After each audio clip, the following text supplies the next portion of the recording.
between gasoline and kerosene going up to Squamish and so forth versus crude oil in giant tankers from the tar sands going to China. This picked up in 2007 when the nation of China, PetroChina and Canada agreed to what they called testing the feasibility of shipping tar sands oil out of Vancouver, Burrard Inlet, the land of the Squamish people, Tsleil-Waututh, Musqueam, these people who have lived here for thousands of years on this land.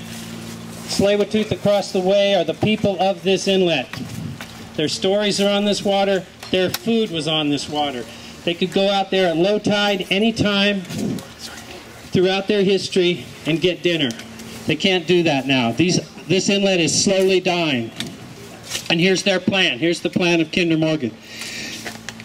They're bringing in 700,000 barrel tankers. These are called Aframax, giant tank oil tankers. About 2 a week over the past couple of years. They now want to bring in million barrel tankers. These are called Suez style or Suez Max tankers. 1,000,000 barrels apiece. But to do that, they have to dredge Second Narrow. So they want to dredge this entire channel. Not going to happen. It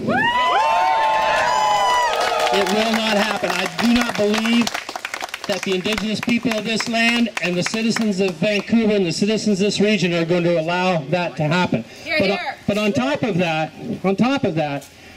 we don't want to be the shipping port for the tar sands.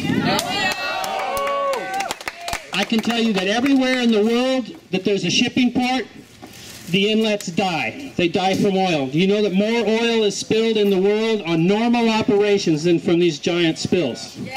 Everywhere you have a shipping port, you have the death of that inlet, the death of that water from oil contamination everywhere in the world. And eventually, you have a major oil spill. And if there is a major oil spill from one of these 700,000 gallon or million barrel or 700,000 barrel tankers, it will destroy this region. It will destroy our economy. It will destroy the people. It will destroy this coastal environment, the ecosystem, the marine environment, the fish, the fishery, tourism, everything that we have, everything that's beautiful and great about Vancouver. We lose that if there is an oil spill in these waters. That will not happen. We've watched this movement build up over the last few years. We've watched this movement build up from a few voices to many voices. People from all over the world are now working with us. We're working with them. We're working with the people that are getting arrested right now in Washington, D.C. They're working with us. We're all communicating.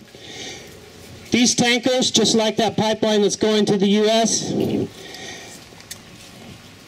this is the way that the tar sands, their intention is to ship the tar sands to the rest of the world through this water at our risk, our expense if there is a spill. And I really want to thank all of you for being here today. I want to thank Robert Nahani for being here. You know that story he told this morning about when the people came over to help Vancouver? What was the year of that, Michelle?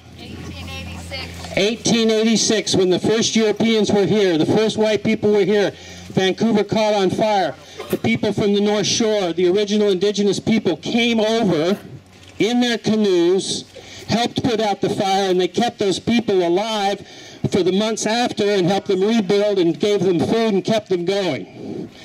That was the gift of those people to the European community. What's our gift back? Just to take their land and destroy it? No. We're not going to let that happen. We're in solidarity with the indigenous people of this land.